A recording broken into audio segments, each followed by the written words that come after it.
Welcome to the Deep Dive. We're the place that takes your sources and, well, we try to unearth the really important nuggets of knowledge for you. And today, we're embarking on quite a deep dive into an ancient Buddhist discourse. It's called the Anaṅgaṇasuttaṃ. Yeah, or the Discourse on Blemishes. Exactly. Blemishes. And this text, it's actually a dialogue between two, really prominent figures, Venerable Sariputta and Venerable Mahamoggallana.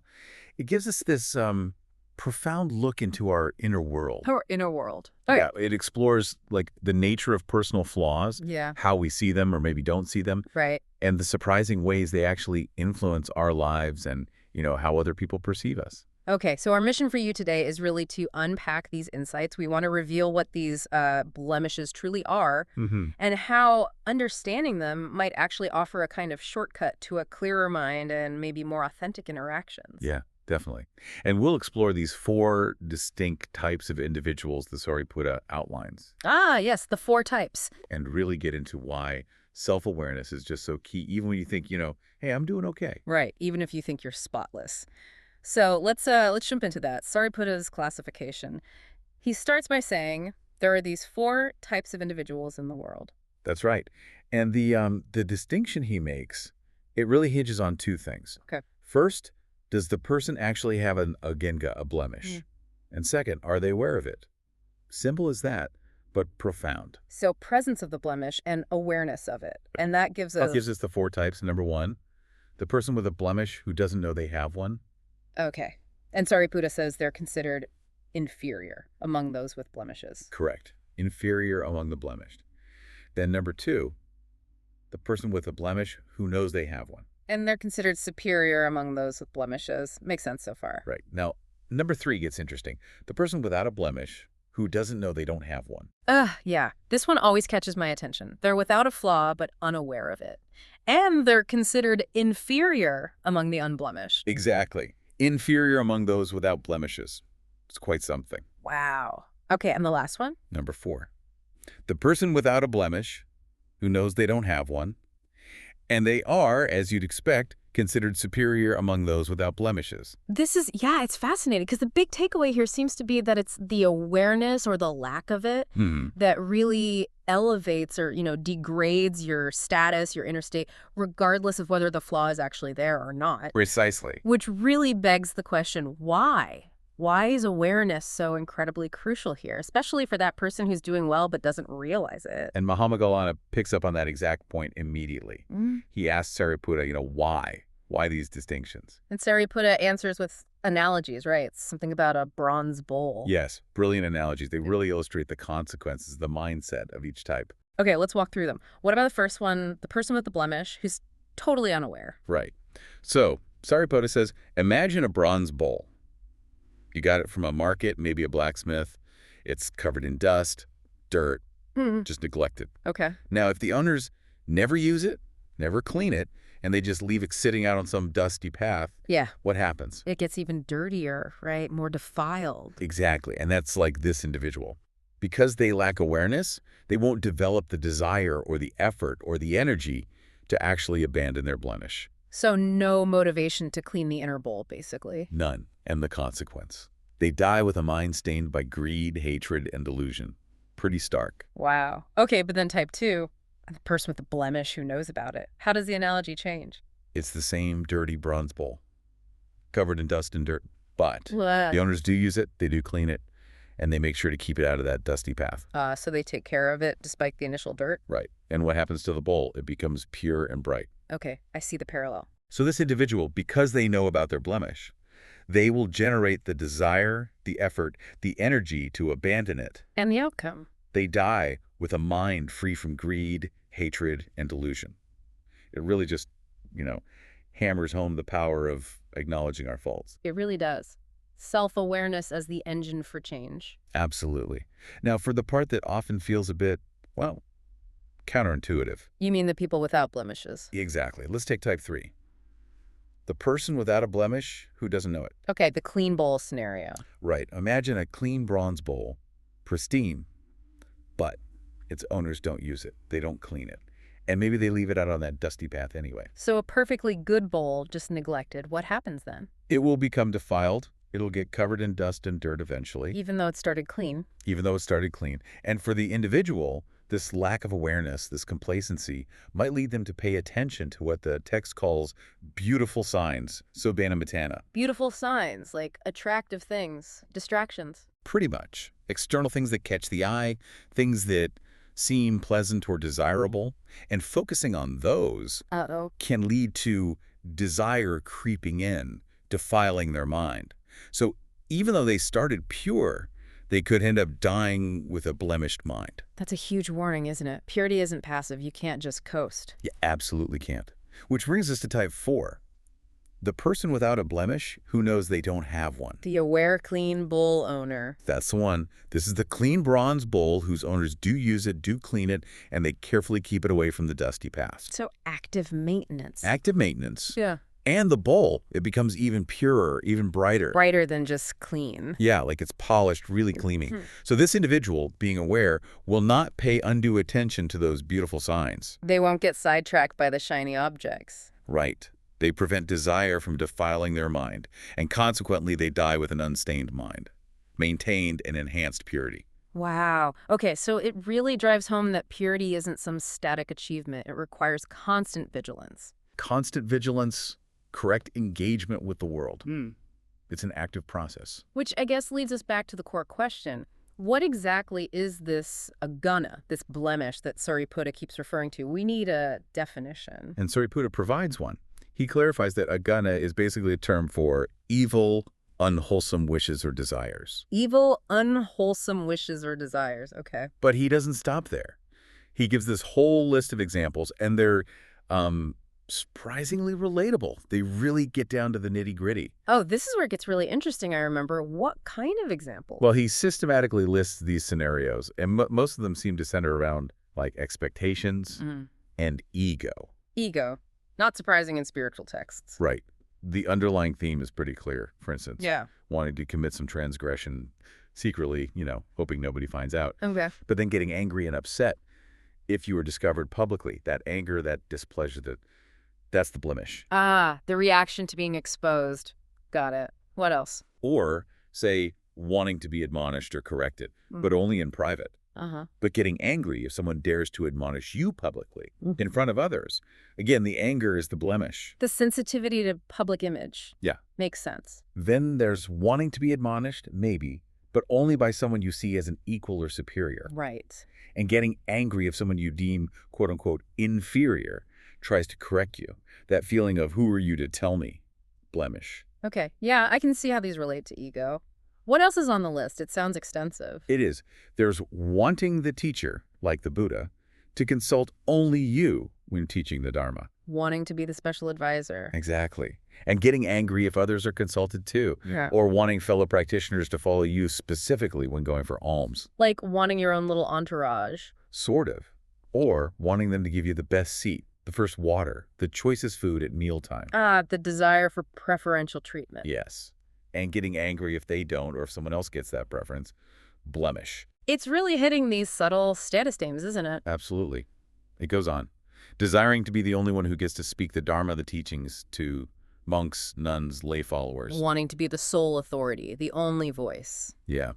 And getting angry if others also teach or share insights. Or wanting to be the only one who is respected, honored, venerated, worshipped by the whole community. Only me. Only me. Getting angry if others receive that respect too. And finally, even desiring exclusive access to the best material things, the finest robes, the best alms food, the nicest dwellings, the most effective medicine. The best perk. Right. And getting angry if others receive those things instead of you. Wow. That list is incredibly specific and honestly kind of uncomfortable because you can recognize those little flickers in yourself sometimes. Oh, definitely. That little spark of irritation when someone gets the parking spot you wanted or the recognition you thought you deserved. Yeah. It scales from monastic life right down to everyday stuff. Yeah. And the core point in every single one of these. In every single one, Sariputta concludes that anger and displeasure arising from the unmet wish, that is the ogan. That's the blemish itself. So it's not just the wanting, it's the reaction when you don't get what you want, the anger. Precisely. The attachment to the outcome and the negative reaction when it doesn't happen. Okay, so if that's the blemish, How does this connect back to how we act and, crucially, how other people actually perceive us? What's the link between this inner state and outer perception? Well, the discourse draws a really direct line there.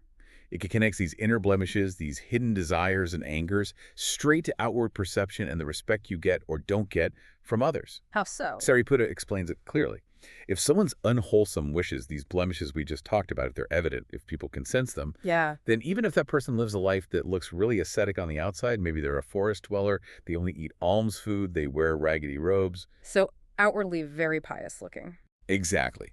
Even then, Sariputta says, their fellow practitioners, the people around them, will not truly respect or honor them. They won't, despite the outer show. Nope. And he uses another really powerful analogy here. Okay, what is it? It's like having a perfectly clean, maybe even beautiful, bronze bowl, but using it to carry something utterly repulsive, like a decaying corpse, a human, a dog, a snake, the text says. Oh, wow. That's graphic. It is. But the point is, people would be repulsed by the sight, right? Even if they were starving, they wouldn't want to touch it, let alone if they were already full. Yeah, definitely not. So the external cleanliness of the bowl, the outward appearance, means absolutely nothing if what's inside, what it contains, is foul. So the inner state, the blemish, contaminates the outer perception, no matter the facade. Exactly. That inner lack of integrity, that anger and ego, it leaks out somehow. People sense it. That's a really challenging idea, especially today when so much emphasis is put on, appearances, achievements, the outer package.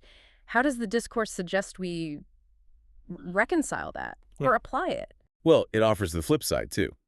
Conversely, Sariputta says, if someone's unwholesome wishes, their blemishes, are genuinely abandoned. So they've done the inner work. They've done the inner work, they've dealt with the anger, the ego, the possessiveness.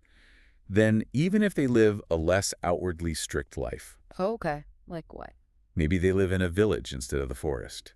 Maybe they accept invitations to meals instead of only gathering alms. Maybe they wear regular householders' robes instead of patched rags. So less performatively ascetic. You could say that. Less focused on the extreme outer forms.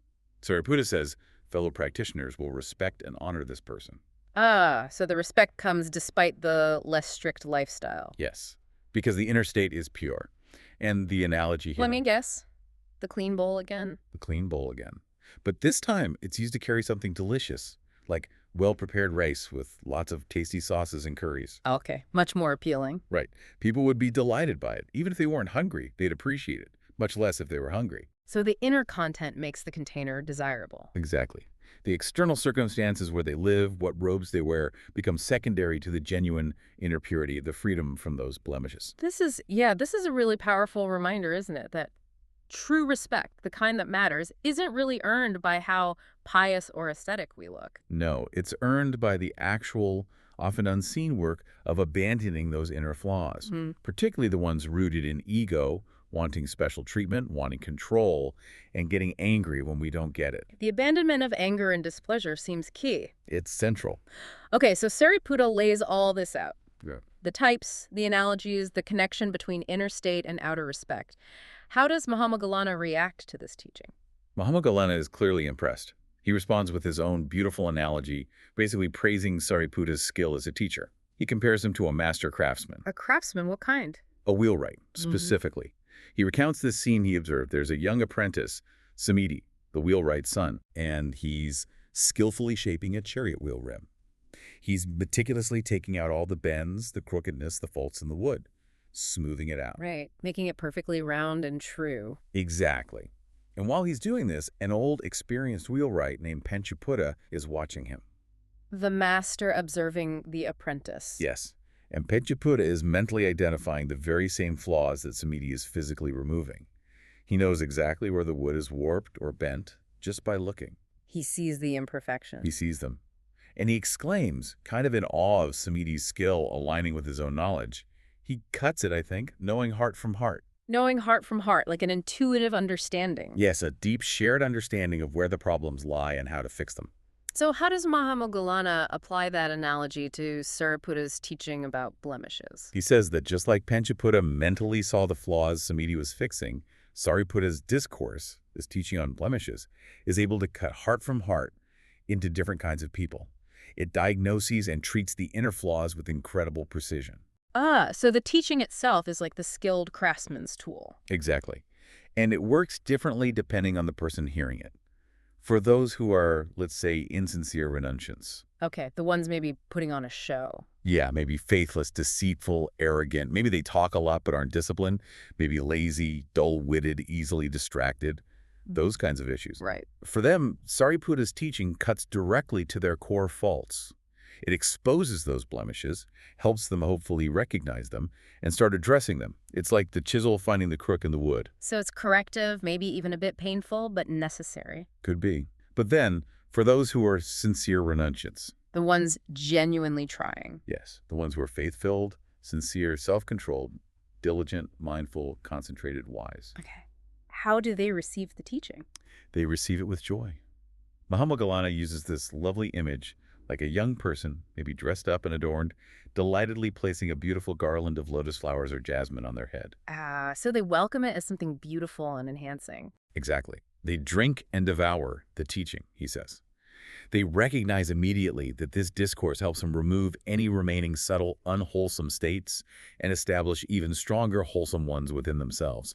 It refines their existing purity. So the same teaching purifies both the significantly flawed and the already quite pure, just in different ways. Precisely. It's a testament, Mahamoggallana implies, to Sariputta's incredibly deep understanding of human nature, of the mind. He knew how to craft a teaching that could purify effectively, no matter the starting point. That's a really beautiful way to think about skillful teaching. It meets people where they are. It really is. So, wrapping this all up then, what does this deep dive into the Anaṅgaṇasuttaṃ mean for you listening right now? What's the core message to take away? Well, I think it reveals this absolutely timeless truth, doesn't it? The journey towards becoming, a clearer-minded, more genuinely respected person.